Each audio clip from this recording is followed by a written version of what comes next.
So hello everyone. तो आज ये हमारा फर्स्ट लेक्चर है जिसमें हम पढ़ने वाले हैं unit and measurement and dimensions. यहाँ से एग्ज़ाम में 2 से 4 क्वेश्चन आते हैं, मिनिमम 2 क्वेश्चन और मैक्सिमम 4 क्वेश्चन।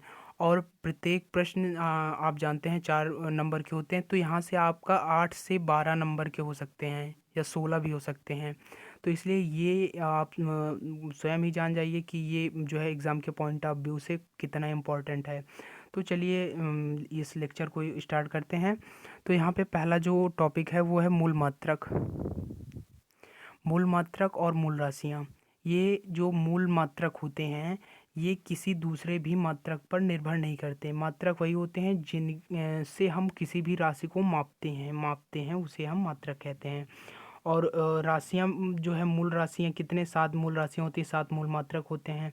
अब हालांकि आप लोग पढ़ चुके होंगे इसलिए हम इस पर ज़्यादा ध्यान नहीं दे रहे हैं। जैसे लंबाई का मात्रक होता है मीटर, द्रव्यमान का किलोग्राम, समय का मूल मात्रक सेकेंड, विद्युत धारा का मूल मात्रक एम्पियर, ताप का केल्विन, जो तीव्रता का कैंडला, पदार्थ की मात्रा का मोल।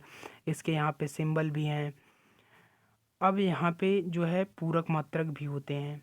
पूरक मात्रक कौन कौन से होते हैं? वो केवल 2 होते हैं, कोण और घन कोण। यहाँ पे कोण का जो है मूल मात्रक रेडियन होता है और घन कोण का स्टेरेडियन। इसके यहाँ सबके सिंबल हैं। ये सिंबल आप लोग याद रख लीजिएगा क्योंकि ये हमारे आगे काम आने वाले हैं। अब यहाँ पे ये बहुत इम्पोर्टेंट टॉपिक है, लंबाई का मात्रक। एग्ज़ाम में पूछता है कि लंबाई के मात्रक, जैसे एक फर्मी में कितने मीटर होते हैं। तो ये सब सारे क्वेश्चंस वहाँ पे पूछते हैं।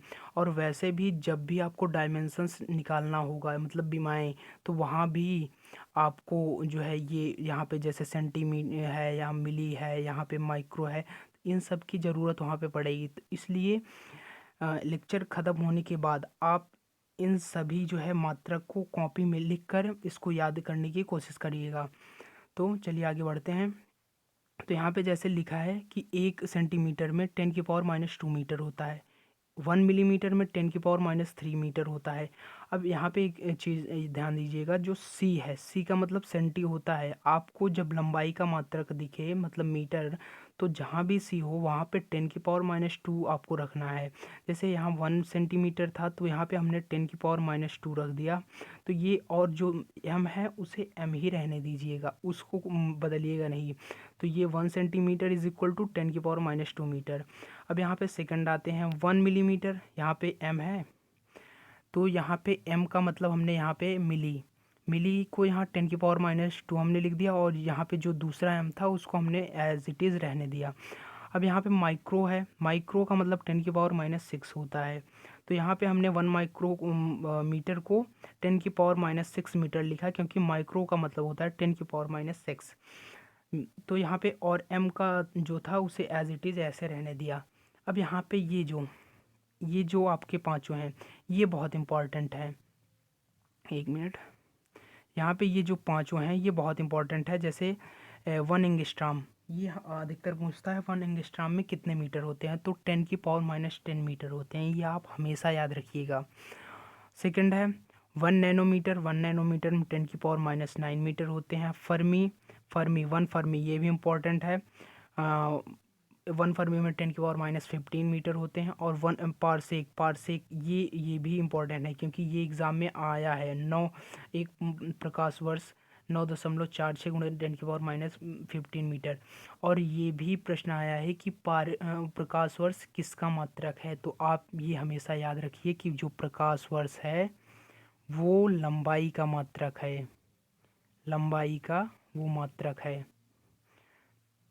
अब यहाँ पे जो पारसेक है, जो प्रकाश वर्ष है वो लंबाई का मात्रक है। अब दूसरा है पारसेक, पारसेक भी लंबाई का मात्रक है। और एक पारसेक में कितने मीटर? 3.084 इंटू 10⁻16 मीटर होते हैं। ये सारे यहाँ पे जितने भी प्रॉब्लम हैं, यहाँ पे जितने भी कंटेंट हैं, इन सब को आप लोग याद रखिएगा। खाली लेट कर वीडियो देखने से कुछ होने वाला नहीं है।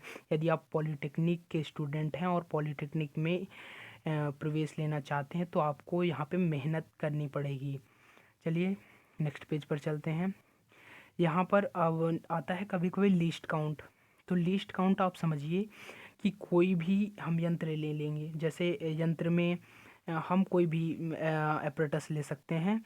तो कोई भी यंत्र मिनिमम किस मतलब मिनिमम कितना मान माप सकता है, मतलब कहाँ तक। जैसे कोई भी जो है कोई 0.1 अंक तक माप सकता है, कोई 0.001 अंक तक माप सकता है, कोई 0.101 माप सकता है। तो वही है, कोई भी यंत्र, यहाँ पे आप देख सकते हैं कोई भी यंत्र न्यूनतम कितना माप सकता है, यही अल्पतमांक होता है।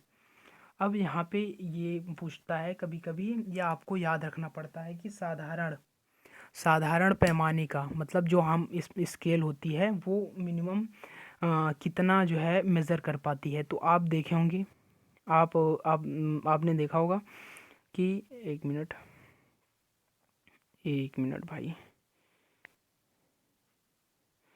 हाँ, तो आपने देखा होगा कि ये एक मिनट, ये जैसे ये मान लेते हैं स्केल है, यहाँ पर 1 है, 0 है, यहाँ पे 1 है, यहाँ पे 2 है, यहाँ पे 3 है, यहाँ पे 4 है।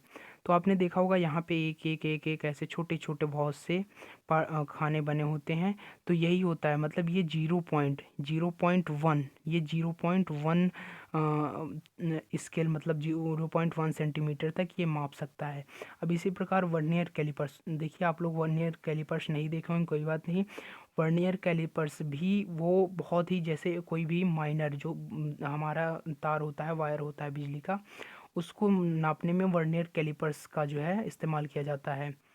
और स्क्रू गेज का भी इस्तेमाल किया जाता है, मोटाई, डेप्थ और व्यास मापने में स्क्रू गेज का इस्तेमाल किया जाता है। अब यहाँ पे आते हैं कि एक मिनट, ये जैसे एरर से भी सवाल आते हैं, हमारा जो है एरर से सवाल आते हैं। एरर से क्या सवाल आते हैं, एरर में ये जो एरर है टॉपिक है, एरर टॉपिक से आपके एग्ज़ाम में एक क्वेश्चन तो फिक्स है, ये आप मान के चलिए। क्योंकि हमने अभी तक जितने भी क्वेश्चन पेपर देखे हैं, या मैंने खुद भी दिया है, तो उसमें मैंने देखा कि एरर से एक प्रश्न ज़रूर आता है। तो वो प्रश्न कैसे आएगा, ये वीडियो के लास्ट में हम बताएंगे। यहाँ पे एरर निकालने का फार्मूला होता है, जैसे एग्ज़ाम में दिया है, ये हमने अभी शायद एग्जाम्पल भी दिया है कि जैसे दो दोषयुक्त, कोई भी दो दोषयुक्त राशियां हैं जिसमें कोई भी एरर है, मान लीजिए उसकी जो वास्तविक वैल्यू है उससे कुछ हट के, उसकी वास्तविक वैल्यू से कुछ हट के हम मान लेते हैं, दो मान ले लेते हैं दोनों राशियों का। अब यदि उन दोनों राशियों का हम गुणा करते हैं तो टोटल कितनी एरर होगी, वही एरर कहलाती है गुणन एरर, मतलब मल्टीपल एरर। तो अब मान लेते हैं जैसे कोई भी दो राशि है, ए है और बी है। ए में परसेंटेज एरर हमको दिया है और बी में भी दिया है। अब कह रहा है एक्स में निकालना है परसेंट, और एक्स की जो इक्वेशन है वो दिया है a² / b। ठीक है, तो अब यहाँ पे ये तो भागफल हो गया, लेकिन यहाँ पे मल्टीपल हम बता रहे हैं। जैसे ए में 1%, बी में 2%। अब हमको दिया है x बराबर a²b। तो a² को हमको सिंपली क्या करना है, ये जो इसको जहाँ पे जितनी भी घातें होंगी, यहाँ पे 1 है तो इसको, यहाँ पे 2 है, 2 को सामने लाओ, उसके बाद a में परसेंटेज एरर, उसके बाद a में परसेंटेज एरर, एक मिनट, x बराबर a²b है, तो x बराबर 2 इंटू a में प्रतिशत त्रुटि, और प्लस यहाँ पे एक घात थी मान लीजिए, तो ये आगे आया 1 गुणे b में प्रतिशत त्रुटि। तो ऐसे निकाल। अब यहाँ पे a में परसेंटेज एरर दिया है 1 और b में कितना दिया है, यहाँ पे 2 दिया है। तो अब ये कितना हुआ, ये टोटल हुआ 2% + 2%, मतलब टोटल हमको 4% की एरर मिलेगी। तो ये ऐसे आपको आप निकाल सकते हैं। अब नेक्स्ट आता है भागफल। जो भागफल एरर होता है, भागफल एरर में क्या होता है, यहाँ पे जो अभी तक हम मल्टीप्लाई करते थे, अब यहाँ पे जैसे डिवाइड है, ये देखिए यहाँ पे x बराबर ए स्क्वायर बी ए क्यूब अपान सी अंडर रूट डी, ये इक्वेशन दी है।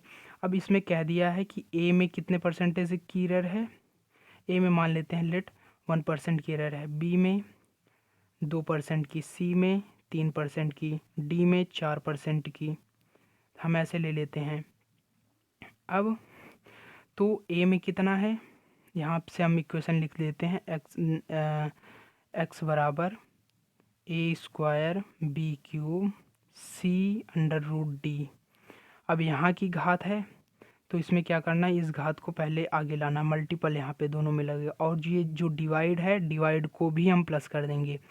तो यहाँ पे 2 इंटू ए में प्रतिशत त्रुटि हो जाएगी, ए में परसेंटेज एरर, और प्लस 3 इंटू बी में परसेंटेज एरर, बी में प्रतिशत त्रुटि। इसी प्रकार प्लस सी में 1 इंटू सी में परसेंटेज एरर, क्योंकि सी की घात 1 है और ये ऊपर गया तब भी प्लस हो जाएगा। और यहाँ पे डी को हम क्या लिख सकते हैं, 1/2, यहाँ पे जैसे हमने ये लिखा है डी को हम 1/2 लिख सकते हैं डी को। तो यहाँ पे कितना हो जाएगा, एक्स बराबर ए में कितना था 2 इंटू ए में परसेंटेज एरर, 3 इंटू बी में परसेंटेज एरर, प्लस 1 इंटू सी में परसेंटेज एरर, और प्लस 1/2 इंटू डी में परसेंटेज एरर। अब ए में दिया है 2%, बी में दिया है 1%, इसमें ए में दिया ए में 1%, बी में 2%, सी में 3% और डी में 4%। अब यहाँ से 2 गुणे 1 2 हुआ, 3 गुणे 2 प्लस 6%, और प्लस यहाँ पे 1 गुणे 3% और 1/2 गुणे 4, तो यहाँ पे 2 आएगा। अतः 6 2 8, 8 2 10, 10 3 13। तो हमारा यहाँ पे जो टोटल एरर हो जाएगा वो total x total error percentage error यहाँ पे लिख दीजिएगा 13% हो जाएगा। तो इस तरह हम क्वेश्चन को सॉल्व कर सकते हैं। अगर वीडियो यहाँ पे जो है आपको समझ में नहीं आया है तो आप दोबारा से वीडियो को रिवाइंड करके देख सकते हैं। अब नेक्स्ट टॉपिक है सार्थक अंक, सिग्निफिकेंट संदिग्ध अंक, अंक या सार्थक अंक। अब सार्थक अंक क्या होते हैं, सार्थक अंक के कुछ रूल हैं, जैसे कि यदि किनारे पर कोई भी नॉन ज़ीरो, मतलब जो कि जीरो ना हो, अंक हैं और उनके बीच में जीरो अंक चाहे जितने भी हो तो वो सभी सार्थक अंक में गिने जाते हैं। ये इसका पहला नियम है। तो आप चाहे लिख दीजिए 6 0 2 0 0 0 0, चाहे जितने भी आप यहाँ पे अंदर जितने भी यहाँ पे जीरो लगाएंगे सबको आप काउंट करेंगे। मतलब यहाँ पे 1 2 3 4 5 6 7 8 9, यहाँ पे 9 सार्थक अंक हैं। जैसे यहाँ पे देख लीजिए 62,003, तो यहाँ पे इसके बीच में भले ही जीरो है लेकिन किनारों पर आप देख लीजिए नॉन जीरो है, तो इसलिए यहाँ पे जितने भी अंक हैं सब सार्थक अंक हैं, इसलिए यहाँ पे 5 है, 5 सार्थक अंक। अब दूसरा रूल क्या है, दूसरा रूल ये बताता है कि जो हमारे नॉन ज़ीरो होते हैं, नॉन ज़ीरो के बाद जितने भी जीरो आए, जैसे 5 1 6 ये नॉन ज़ीरो हैं, इसके बाद हम जितने भी जीरो लगाएंगे सब सार्थक अंक की गिनती जो है, जितने भी अंक हैं सब सार्थक अंक में गिने जाएंगे। जैसे 1 2 3 4 5 6 7, यहाँ 7 सार्थक अंक हैं। अब नेक्स्ट रूल है कि जो नॉन ज़ीरो, यदि नॉन ज़ीरो और जीरो का ही खेल है, यहाँ पे जब नॉन ज़ीरो के पहले हम जितने भी जीरो अंक लगाएंगे वो सभी सार्थक अंक में नहीं गिने जाएंगे। अब यहाँ पे केवल एक ही सार्थक अंक है। सार्थक अंक से भी एक क्वेश्चन आ सकता है। अब डेसिमल वाला इम्पोर्टेंट है। ये डेसिमल में ये कहता है कि डेसिमल लगा के दे देगा ऐसे 0 2 3 0, और यहाँ पे 0 2 3 0 5 0 0 0। अब यहाँ पे आप कंफ्यूज हो जाएंगे। तो यहाँ पे इसमें कितना है, डेसिमल के बाद डेसिमल मतलब दशमलव के बाद जितने भी नॉन ज़ीरो का मतलब जो जीरो नहीं है, जैसे 1 2 3 4, तो जितने भी जीरो नहीं है मतलब जो भी अंक जीरो नहीं है उसके बाद चाहे जितने भी जीरो हैं सब सार्थक अंक में गिने जाएंगे। यहाँ पे 4 जीरो हैं लेकिन ये सार्थक अंक हैं, क्यों? क्योंकि ये यहाँ पे नॉन ज़ीरो के बाद आए हैं, तो इसलिए इसमें कितने हुए? 2 2 4 6, यहाँ पे 6 सार्थक अंक हैं। ये आगे वाला नहीं गिना जाएगा क्योंकि ये यहाँ पे नॉन ज़ीरो के पहले है। अब सेकंड में क्या है? सेकंड में है 0.3, ये अभी हमने बता दिया कि इसमें कितने जो है डेसिमल के बाद जो भी नंबर आएंगे वो गिने जाएंगे सार्थक अंक में।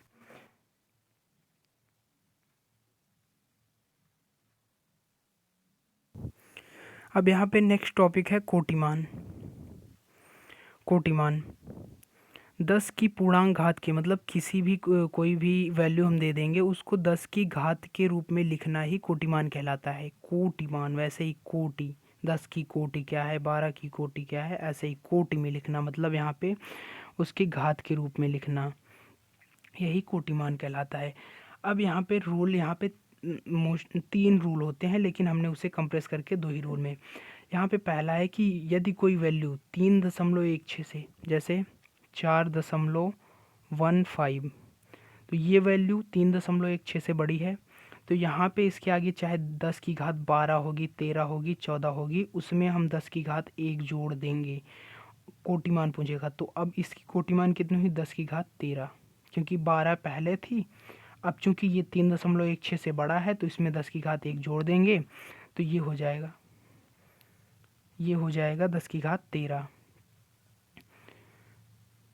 अब यहाँ पे दूसरा जो है, दूसरा रूल है वो है कि 3.16 से, यदि 3.16 के बराबर या उससे छोटा है तो उसमें कोई भी हम 10 की घात 0, मतलब उसमें कुछ भी जोड़े घटाएंगे नहीं, जो एज इट इज जैसे है उसे वैसे रखने देंगे। यहाँ पे हमने एग्जांपल भी दिया है कि जैसे 6400 किलोमीटर है, 6400 किलोमीटर को वैसे 1 किलोमीटर में, जैसे जहाँ भी जैसे 1 किलोमीटर है ना, तो किलो का मतलब होता है 10⁻3, 1000, चाहे जहाँ भी हो किलो आया तो वो 1000 उसे लिख दीजिएगा आप। तो 6400 किलोमीटर, अब किलोमीटर को 1000 मीटर, इसको हमने ये एज इट इस फॉर्म में लिख दिया 6400 गुणा 10 की घात 3। अब इसे हमने यहाँ से दशमलव कर दिया और ये 3 घात को इस 10 की घात 3, 10 की घात जो 3 है इसमें हमने जोड़ दिया, 6.40 गुणे 10⁻6 ऐसे लिख दिया। अब इसके बाद हमने क्या किया, इसके बाद इसे चूंकि ये 3.6 से हमने कंपेयर किया, 3.6 से कंपेयर करने पर पता चला कि ये 3.6 से बड़ा है, इसलिए इसमें हमने इसकी घात 10 की घात 6 थी, इसमें एक 10 की घात जोड़ दिया। अब इसकी जो है घात हो गई है तो वो 10 की घात 7 हो गई है। तो ये बहुत ही सिंपल मेथड है किसी भी वैल्यू का कोटिमान निकालने का। अब इतना भी नहीं आया तो मैं इसमें कुछ नहीं कर सकता। अब यहाँ पे दूसरा देखते हैं, नेक्स्ट टॉपिक क्या है? नेक्स्ट टॉपिक है बिमी सूत्र। बिमी सूत्र ये बहुत ही इंपॉर्टेंट टॉपिक है, ये आपकी जो पॉलिटेक्निक एग्ज़ाम आप देने जा रहे हैं इसमें ज़रूर आएगा, चाहे एक ही आए लेकिन आएगा ज़रूर, हो सकता है एक आए या 2 आए, तो इसलिए ये बहुत एग्ज़ाम के पॉइंट ऑफ व्यू से बहुत ही इंपॉर्टेंट है। अब यहाँ पे हम कुछ बिमी सूत्र देख लेते हैं। पहला क्षेत्रफल, क्षेत्रफल लंबाई गुणे चौड़ाई आप लोग जानते हैं। तो यहाँ पे हम देखो लंबाई को हमने जो डायमेंशंस होती है वो लंबाई का हमने एल लिया है। अभी हमने आपको ऊपर बताया था कि आप जो है ये सारे सिंबल्स याद कर लीजिए। तो लंबाई का एल होता है, द्रव्यमान का एम होता है, टेम्परेचर का टी होता है और समय का, टेम्परेचर का टी होता है और समय का, ये दोनों नहीं, सॉरी यहाँ पे ताप का गलत हो गया है, यहाँ ताप का के हो जाएगा और समय का टी। अब यहाँ पे दूसरा देखते हैं, दूसरा है आयतन, लंबाई गुणे चौड़ाई गुणे ऊंचाई, इसका तो एल क्यू हो, ये सिंपली है। चाल, अब आता है चाल, चाल बराबर क्या होता है? दूरी बटे समय। तो दूरी, यहाँ पे दूरी एक लेंथ है, लंबाई, और लंबाई का यहाँ पे मात्रा क्या होता है? L, dimensions. समय का टी, तो यहाँ ये टी ऊपर गया तो ये एल टी की पावर -1 हो गया। नेक्स्ट है त्वरण, सॉरी यहाँ पे एक वेग है, वेग क्या होता है? वेग विस्थापन बटे समय। अब विस्थापन भी वही दूरी एक तरह से होता है, विस्थापन हालांकि होता नहीं है लेकिन वो भी डिस्टेंस ही मानी जाती है, दूरी के हिसाब से नापते हैं। तो विस्थापन या दूरी बटे समय, तो ये इसका भी जो डायमेंशन L⁻⁻1 होगी। ये जितनी भी डायमेंशंस मैं बता रहा हूँ इन सबको आप लोग याद कर लीजिएगा। अब नेक्स्ट है त्वरण, एक्सेलरेशन। त्वरण क्या होता है? वेग परिवर्तन बटे समय। अब वेग परिवर्तन मतलब वेग परिवर्तन मतलब वेग का कितना था? L⁻⁻1 और t यहाँ पे है। अब t ये ऊपर गया तो ये क्या बन गया? L⁻²। तो वही लिखा है यहाँ पे L⁻²। अब ये नेक्स्ट है बल, फोर्स जैसा कि आप सभी लोग जानते हैं F बराबर ma होता है, वहीं से हम इसे निकालते हैं F बराबर ma। m क्या है? m द्रव्यमान है तो उसे m से करेंगे। a क्या है? a त्वरण है, त्वरण का हमने देख लिया L⁻⁻1, तो इसका क्या हुआ? mL⁻²। नेक्स्ट है वर्क, कार्य बराबर आपने सुना होगा W बराबर बल गुणे विस्थापन, विस्थापन का s से रिप्रेजेंट करते हैं मतलब दूरी। अब f का भी हमने देखा mL⁻² और s जो है s डिस्टेंस है तो इसे l लेंगे, तो इसका क्या हुआ? mL2t-2। तो वही यहाँ पे लिखा गया है mL2-2। नेक्स्ट है पावर, P बराबर कितना होता है? W/T, पावर कार्य बटे समय। अब यहाँ पे वर्क का कितना है? mL2t-2 अपान यहाँ पे t। अब ये t ऊपर जाएगा तो ये हो जाएगा mL2t-3, यही यहाँ पे लिखा गया है। तो ये जितने भी हम डायमेंशंस बता रहे हैं उसको आप याद कर लीजिएगा। ये 1 मिनट। अब नेक्स्ट है संवेग। नेक्स्ट है क्या है? नेक्स्ट संवेग मोमेंटम, इंग्लिश में इसे मोमेंटम बोलते हैं। अब मोमेंटम यहाँ पे m क्या है? इसका जो फॉर्मूला होता है P बराबर mv होता है। P बराबर mv। यहाँ पे m क्या है? m है, m की वैल्यू मतलब ये द्रव्यमान है, ये m द्रव्यमान है। v क्या है? v वेलोसिटी है, वेलोसिटी वेग, जिसे हमने निकाला था L⁻⁻1, ये L⁻⁻1। तो वही यहाँ पे क्या है, होता है P बराबर कितना होता है? mv। m क्या है? मास, m हो गया। v का भी हमने देखा L⁻⁻1, तो इसका जो फार्मूला होता है वो होता है mL⁻⁻1, ये। और सिमिलरली आवेग का भी यही होता है। और अगर वैसे संवेग का पूछे जैसे कि संवेग का मात्रक क्या है, तो बता दीजिएगा संवेग का मात्रक m मतलब द्रव्यमान, किलोग्राम मीटर पर सेकंड, ऐसे निकाल लीजिएगा आप लोग, बहुत इंटेलिजेंट आप लोग निकाल लेंगे। अब यहाँ पे नेक्स्ट है प्रेशर। प्रेशर दाब बराबर क्या होता है? दाब बराबर बल बटे क्षेत्रफल, ये इसका फार्मूला होता है। अब यहाँ पे बल कितना लगता है? बल का डायमेंशन mL⁻⁻2 और एरिया कितना है? L2। अब ये L2 की पावर ऊपर जाएगा, यहाँ पे 1 है तो ये 2 की पावर ऊपर जाएगी, -2 हो जाएगी और इसमें घट जाएगा, -1 बचेगा। तो इसका जो फॉर्मूला हो जाएगा वो होगा mL-1t-2। यहाँ पे ये देखिए ये लिखा है।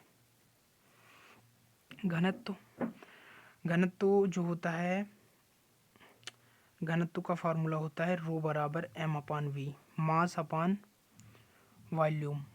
यहाँ पे ये v वेलोसिटी नहीं है, ये कैपिटल v है, एक मिनट, हम ये रो बराबर m/V। यहाँ पे ये वॉल्यूम है और वॉल्यूम का भी हमने ऊपर पढ़ा था L³ होता है, और ये m का ये तो मास है m, अतः ये ऊपर जाएगा तो हो जाएगा mL⁻⁻3। बहुत सिंपल है, आप लोगों को ज़्यादा स्ट्रेस लेने की ज़रूरत नहीं है, आसानी से आप लोग कर लेंगे। तो यहाँ पे ये इसका घनत्व का ml⁻³ हो जाएगा। अब यहाँ पे अभी हम ये जो बताने जा रहे हैं ये बहुत इंपॉर्टेंट विशिष्ट ऊष्मा का पूछता है, एग्जाम में पूछा भी है। विशिष्ट ऊष्मा लेटेंट हीट होता है। इसका वैसे जो फॉर्मूला होता है Q बराबर ms डेल्टा T होता है, आता वहीं से है, लेकिन फ़िलहाल आप लोग ऐसे ही याद कर लीजिएगा जैसे आता है Q बराबर ms डेल्टा T। एस यहाँ पे स्पेसिफिक हीट होता है, यहाँ पे Q जो है कैलोरी होती है मतलब ऊष्मा, और इसका जो फार्मूला होता है ml/T-2 होता है। m यहाँ से ये कैंसिल हो जाएगा m, तो यही बचता है m की पावर 0 होगी L/T-2 K की पावर -1। आप लोग इसे निकालिएगा नहीं, ऐसे ही आप लोग याद कर लीजिए। कोणीय संवेग जो है ये आता है J बराबर I ओमेगा या L बराबर I ओमेगा। I क्या होता है ml2 होता है, इसकी पावर ये मोमेंट ऑफ इनर्शिया होता है, ये एंगुलर वेलोसिटी होती है। जब कोई भी पार्टिकल ऐसे सर्कल में घूमता है तो वहाँ पे v नहीं काम करता वेलोसिटी, यहाँ पे ओमेगा काम करता है। तो ओमेगा की जो वैल्यू होती है t की पावर -1 होती है, इसलिए ml2 की पावर -2 होती है।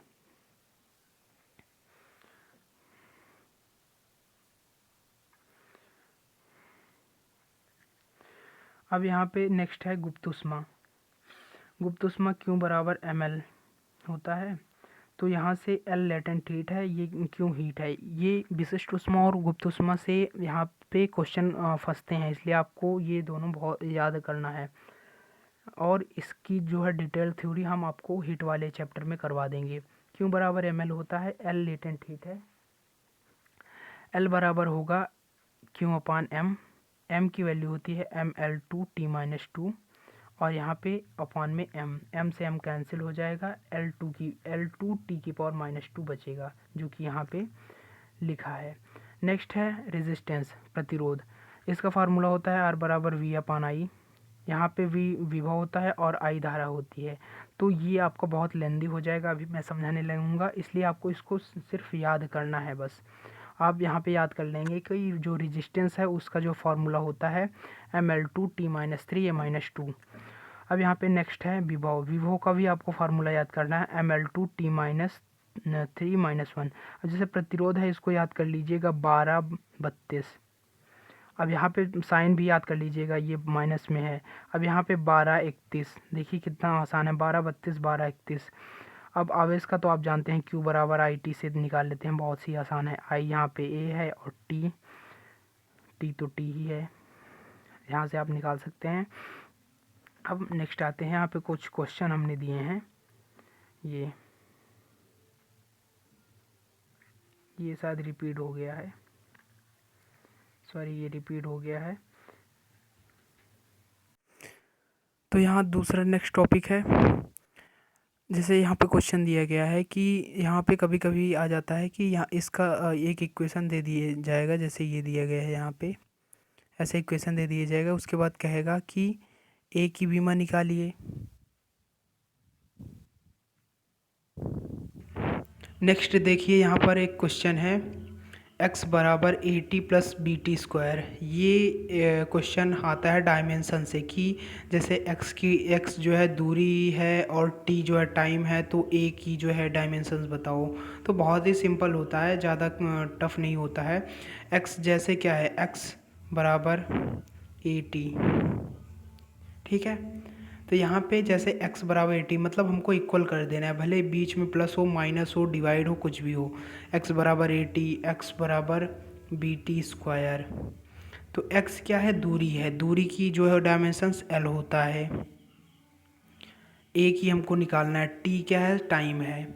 अब टाइम चूँकि यहाँ पे जाएगा तो बटे में हो जाएगा, अब बटे में हो जाएगा तो ये जब यहाँ पे बटे में हो जाएगा तो जब ये ऊपर जाएगा तो ये t की पावर -1 हो जाएगा, तो ये LT की पावर -1 किसकी, a की डायमेंशंस। अब यहाँ पे b की निकालते हैं, तो x बराबर BT स्क्वायर हो जाएगा, b बराबर x/T स्क्वायर। तो यहाँ पे x क्या है, x तो लेंथ है L, t क्या है, टाइम है T स्क्वायर। तो यहाँ पे हो जाएगा LT की पावर -2, क्योंकि ये ऊपर जाएगा तो माइनस में हो जाएगा। ठीक है, तो बहुत ही आसान होता है, ऐसे ज़्यादा टफ नहीं होता है। तो यहाँ से एक क्वेश्चन ज़रूर आता है। अब दूसरा क्वेश्चन और बहुत महत्वपूर्ण आता है जो परसेंटेज एरर से आता है। ये अभी हमने एक क्वेश्चन इसी पे बेस्ड करवाया था। जैसे यहाँ पे दे देगा कि x बराबर ये कोई भी राशि है। यहाँ पे a में परसेंटेज एरर इतनी होगी, b में इतनी होगी, c में इतनी होगी और d में इतनी होगी। तो आपको सिंपली कुछ नहीं करना है, जो अभी हमने गुणन त्रुटि पढ़ा था, जैसे x बराबर a स्क्वायर b, तो यहाँ पे ये जो घात थी ये आगे आ जा रही थी और यहाँ पे जो घात थी ये आगे आ जा रही थी और बीच में प्लस लग रहा था। वही आपको यहाँ पे यूज करना है। देखिए जैसे x में परसेंटेज एरर, तो यहाँ पे a की पावर देखिए, a की पावर 2 थी, तो यहाँ पे देखिए 2a परसेंटेज एरर। यहाँ पे a की पावर, यहाँ पे देख लीजिए कि a की पावर 2 थी, तो 2 इंटू a में परसेंटेज एरर। अब यहाँ पे दूसरे में क्या है, दूसरे में यहाँ पे बी स्क्वायर है, तो बी 2 इंटू बी में परसेंटेज एरर, और तीसरे में सी में परसेंटेज 1 इंटू सी में परसेंटेज एरर, और चौथे में चूँकि डी को हम यहाँ पे डी बराबर अंडरूट डी को डी की पावर 1/2 लिख सकते हैं। अतः यहाँ पे डी की पावर 1/2 और ये 1/2 आगे आएगा, तो 1/2 इंटू डी में परसेंटेज एरर। तो ऐसा ही हम परसेंटेज एरर निकाल लेंगे। उसके बाद क्या करना है, जो भी परसेंटेज एरर ए में प्रतिशत त्रुटि दी है इतनी, बी में इतनी, सी, तो वही रख देंगे। उसके बाद कैलकुलेट कर लेंगे, 17% आया। ऐसे ही हमको सब का निकालना है। तो अगर जैसे कभी कभी आ जाता है x बराबर आर पी, यहाँ पे p की हमको दे देगा कि p दूरी है, चाल है, जो भी होगा जो वो दे देगा अपना। उसके बाद हमको किसी एक का निकालना होगा, तो हमको सबसे पहले इक्वल कर देना है। इक्वल कर देने के बाद हमको वहाँ से उसकी डायमेंशंस निकल जाएगी। अब बच्चों का एक और डाउट होता है कि सर अभी तक तो हमने जो है कुछ पढ़ा ही नहीं है ये परसेंटेज। कोई बात नहीं, हमने अभी तक जितना ही पढ़ाया है आप उतना ही पढ़ लीजिए। एक बार नहीं, आप इस वीडियो को रिपीट करके बार बार देखिए, कोई दिक्कत नहीं है। एक बार में कोई चीज़, जो भी बच्चा एक बार में नहीं पढ़ा होता है उसको एक बार में समझ में भी नहीं आता है। जो बच्चा एक बार, दो बार, तीन बार, चार बार पढ़ेगा तो उसको डेफिनेटली वो कोई भी कार्य होगा वो कर ले जाएगा। चाहे बड़ी सी गाड़ी को धक्का मारना क्यों ना हो। तो इसलिए ये सब काम आपको करने होंगे। अब यहाँ पे क्या है, अब आपका वर्क क्या है, अब वर्क है कि जैसे हम एक दे दे रहे हैं x बराबर a square b square c square और 2abc। अब यहाँ पे a में परसेंटेज एरर 1%, b में 2, 1 मिनट, सॉरी, यहाँ पे अगर ये तो कट जाएगा, ऐसा नहीं है। यहाँ पे x बराबर मान लीजिए जैसे अभी हमने दिया था x बराबर a square b square c square upon 2xp। यहाँ पे a में एरर 1%, b में एरर 2%, c में एरर 3% और x में एरर 4% और p में एरर 2%, ऐसे दिया है। अब यहाँ पे x में कितना एरर होगा ये बताना है, तो आप यहाँ पे मल्टीप्लिकेशन मतलब गुणन एरर लगाएं, जो अभी गुणन त्रुटि पड़े नहीं वही लगा देंगे आप। यहाँ भी xp में भी वही लगाएंगे। 2 चूँकि कांस्टेंट है, 2 को आप वहाँ पे नेगलेक्ट मान लीजिए, 2 की गिनती मत कीजिएगा। जितने भी कांस्टेंट होते हैं जैसे पाई हो गया, 2 हो गया, एप्सिलॉन नॉट हो गया, परमिटिविटी ऑफ फ्री स्पेस, ये सब जितने भी कांस्टेंट होते हैं आप इन सब को तुरंत हटा दीजिएगा। मतलब जैसे आप अगला इक्वेशन लिखें तो इन सब में वो कांस्टेंट नहीं होना चाहिए, तभी आपका क्वेश्चन एक्यूरेट होगा। चलिए ठीक है, वीडियो को यहीं एंड करते हैं। अगर ऐसे ही वीडियो को देखने के लिए आप हमारे चैनल को सब्सक्राइब करें और डेली विज़िट करते रहें, क्योंकि हम ऐसे वीडियो हम डेली अपलोड करते रहेंगे। ठीक है, थैंक यू।